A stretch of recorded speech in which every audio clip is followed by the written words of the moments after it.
আজকে আমি আবার লতি নিয়ে এসেছি। দেখো কত লতি নিয়ে এসছে। লতি আমার কাটা কোটা হয়ে গেছে। এবার কি দিয়ে রান্না করব চলো।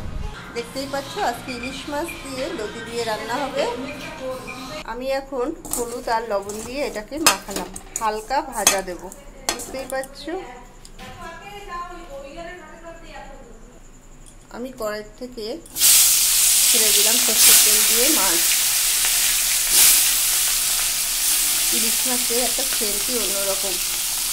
আর ইলিশ মাছ আমি সবটাই ছেড়ে দিয়েছি একবারে। গরম জল বসিয়েছি, একটু হালকা গরম করবো, আর ভিতরে লঙ্কাও ছেড়ে দিয়েছি। আমি তোমাদের সাথে সবসময় বলি আমি ঘরোয়া রান্না করি। দেখো আমি কিন্তু হালকাই ভেজেছি, আমি এখন তুলেই দেবো। সেই হালকা জলে কিন্তু আমি লতি ছেড়ে দিয়েছি, দেখতেই পাচ্ছি।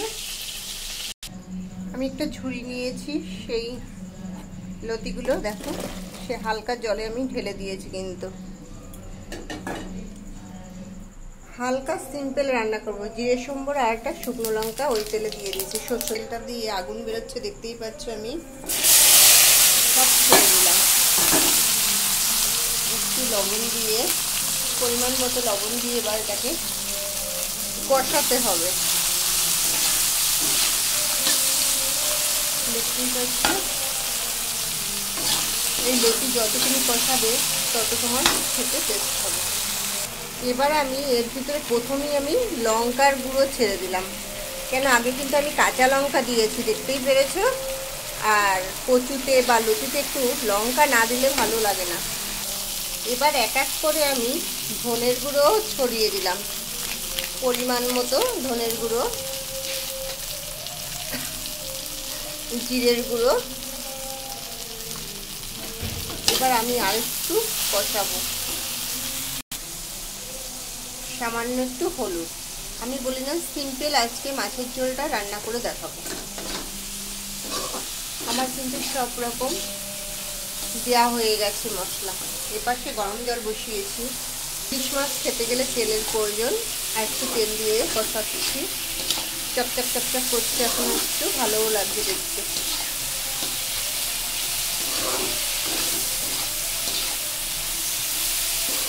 আমি আগে সেই চোপড়া কাটা ফাটা দিয়ে দিয়েছি। এবার আমি মশলাটা কষানো হয়ে গেছে, কিন্তু লতি দিয়ে ইলিশ মাছের প্রচণ্ড খেতে। আমার লতি দেখো সিদ্ধ হয়ে গেছে, দেখতেই পাচ্ছ। এবার জল ঢালার পালা। এবার সেই হালকা আমি জল ছেড়ে দিলাম, পরিমাণ মতো। তোমাদের যেটুকু প্রয়োজন সেরকম ঢেলে নেবে। কালারটা কি সুন্দর এসছে। আমি কিন্তু কাঁচা লঙ্কা শুকনো লঙ্কা দিয়েই রান্না করলাম।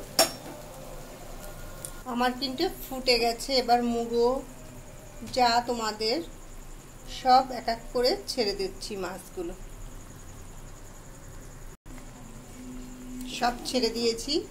দেখো একটা উপরে সেই আবার সেই তেল আমি ঘুরিয়ে দিলাম। আর একটু রয়েছে যখন ভাজা তেল, আরও অনেকটাই দিয়েছিলাম, দেখতেই পাচ্ছ। আমি তেলটা ছড়িয়ে দিলাম, একটু ঢাকা দেব। ভাই বন্ধুরা, যারা যারা ইলিশ মাছ খেতে ভালোবাসো লাইক শেয়ার কমেন্ট করো। আর কি বলবো, আমার রান্না যদি ভালো লাগলে রান্না করে খেয়েও দেখেও চেকটো। আর কি বলবো, টাটা, লাইক শেয়ার কমেন্ট করো। হাই বন্ধুরা, ভালো থেকো।